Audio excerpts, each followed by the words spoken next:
Hello everyone, welcome back to my channel. For the last 2 years or a little more, especially during the pandemic, there was a lot of time and opportunity to read more books than I usually do, and it gives me great pleasure to say that I have taken this opportunity to the fullest.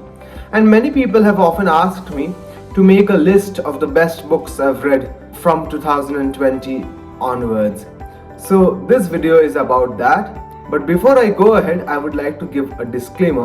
In this video, I will be only covering books that are written or are translated in English, because if I remove that barrier of language, then this video will become unnecessarily long. And more importantly, I will be naming only 5 best books which I have read, and one of them will be a personal favorite. I don't know if everyone will enjoy it equally. And I have included both fiction and non-fictional books in this list. So, without wasting any more of your time, let's get started.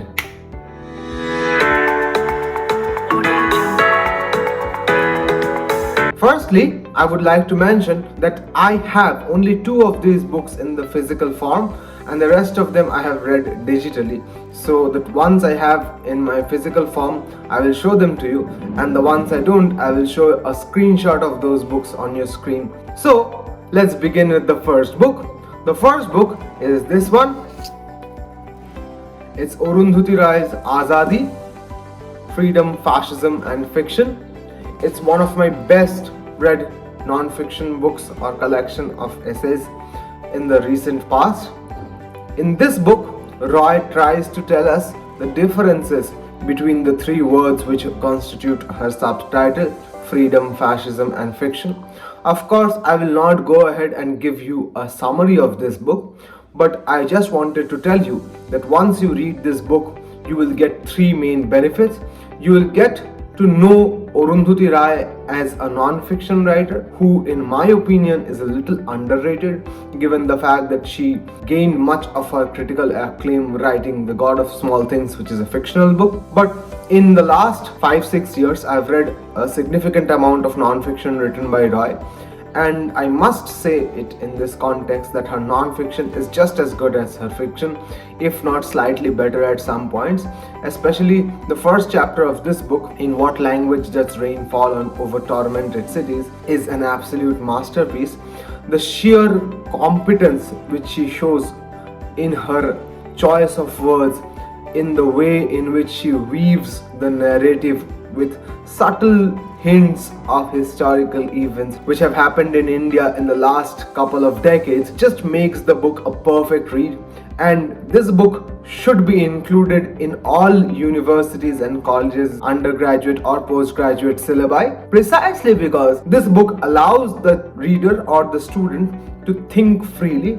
It enlarges the opportunity of the student or the reader to question the system in which they are being brought up, and most importantly, it allows you to understand the hierarchy and hegemony of the world in which you live in a fresh and honest perspective. So according to me, this book is a must read.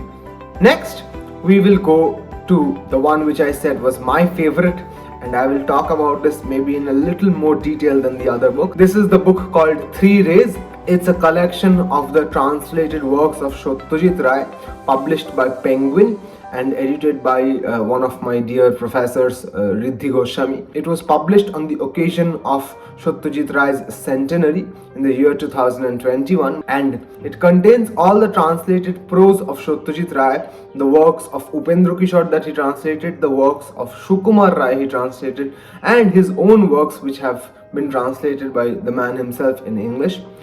The most important thing about this book is the preface of it, which not only provides a very unique perspective on translation studies, but also tells us a little bit more about Satyajit Ray the translator and Satyajit Ray the short story writer. As all of us already know, Satyajit Ray is mostly known for making films, and even in the world of fiction, he is mostly known for creating stellar characters like Feluda and Professor Shonku. But in addition to that, he has also written almost 70 plus short stories, though the collection of his short stories is called Golpo Ekshwak. there are not 101 original short stories in that book. Some of them are translated from English or other languages into Bangla, and some of them are recreations of other tales in Bangla, like the Mulla Nasiruddin series. But that aside, there are at least 70 odd stories in that book, Golpo Ekshwak. And this book, edited by Riddhi Goswami and published by Penguin, tells us a lot about how Satyajit Ray went ahead with the translation, especially of Sukumar Ray's Abul Tabul, Hishuram Hoshiar, or any other character, which is very difficult to translate in my opinion. And I have also written a paper about this, which is soon to be published by Negotiations, a journal published by the Department of English, North Bengal University. Those of you who are interested, please leave a comment down below. I will definitely let you know when that paper is out, so that you can go ahead and check that one out. Now we are coming to the third book. The third book is not actually a book, but two books which have been published in 2021 and 2022. These books are none other than Longform. Those of you who don't know what Longform is, it's a book of graphic narratives published by Penguin and edited by stellar artists and graphic designers like Pinaki De, Dev Kumar Mitro, and many others. Here, let me tell you a small story which I think you will find interesting. I read Longform 2021 by borrowing it from a friend, and I literally finished it in like 3 days, because graphic narratives, I don't take much time to read them.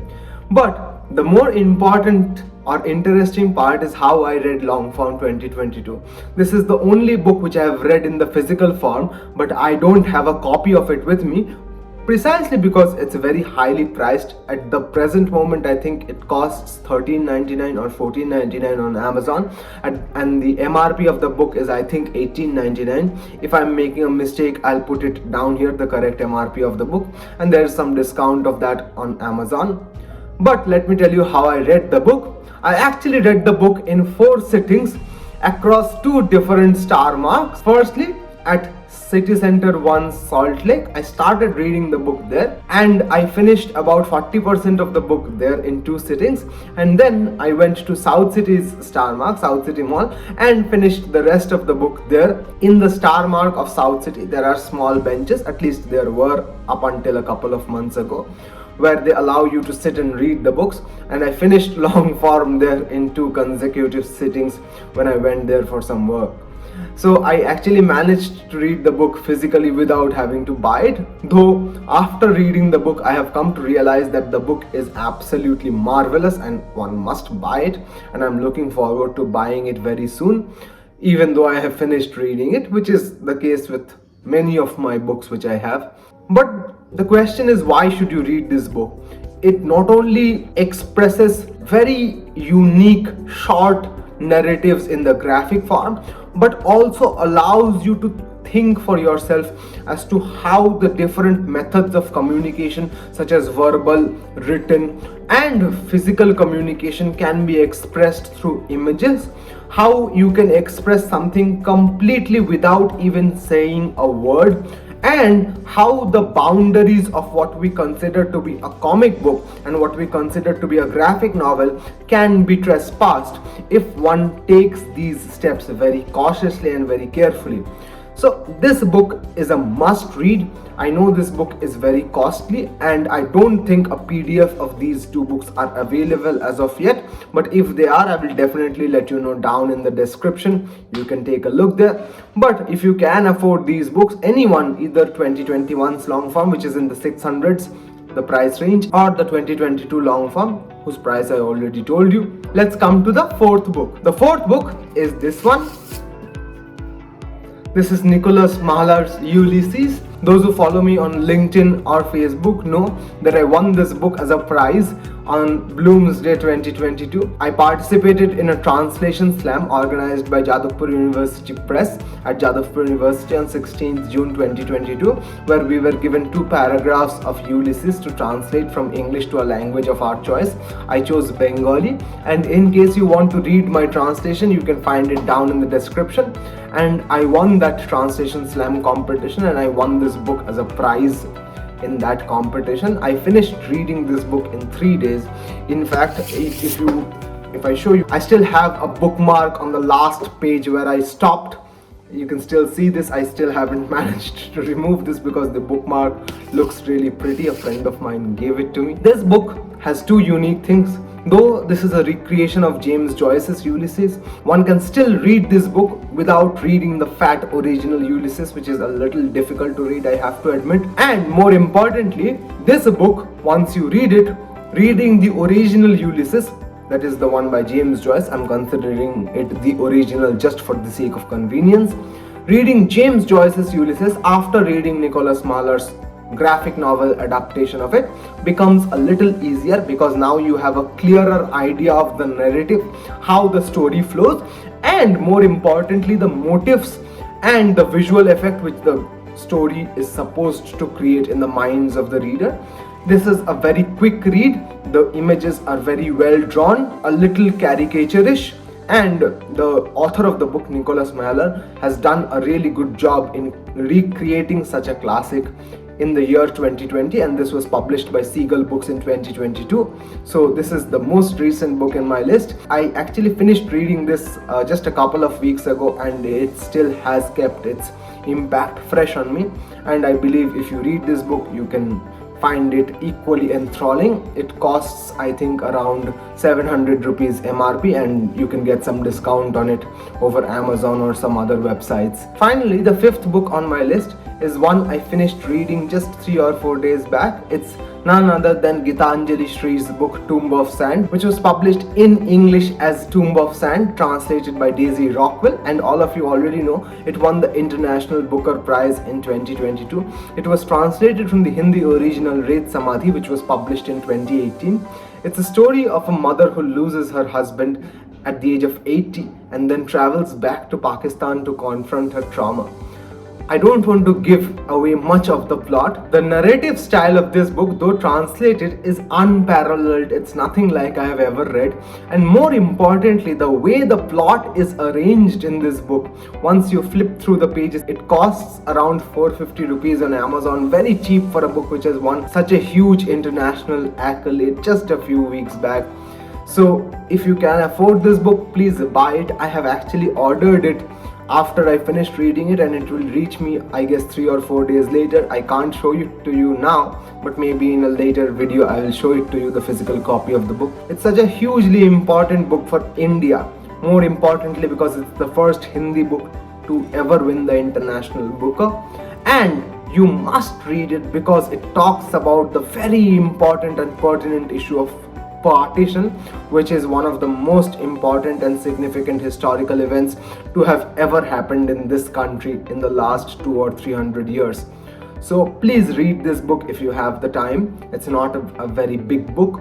You can easily finish it in, I think, 3 or 4 days if you read it quickly. But once you read this book, I can guarantee you that your experience of reading a fictional book about partition will surely be more enriched. So that is it for today. Thank you for watching this video. If you have any more suggestions of books that were published on or after 2020 which you have read and you have found amazing, please let me know down in the comments. I would love to take a look at them. And if you have any more questions, queries, doubts or comments, please don't forget to leave them down below. Also, don't forget to like, comment, share and subscribe. I will see everyone in the next video. Till then, hasta la vista.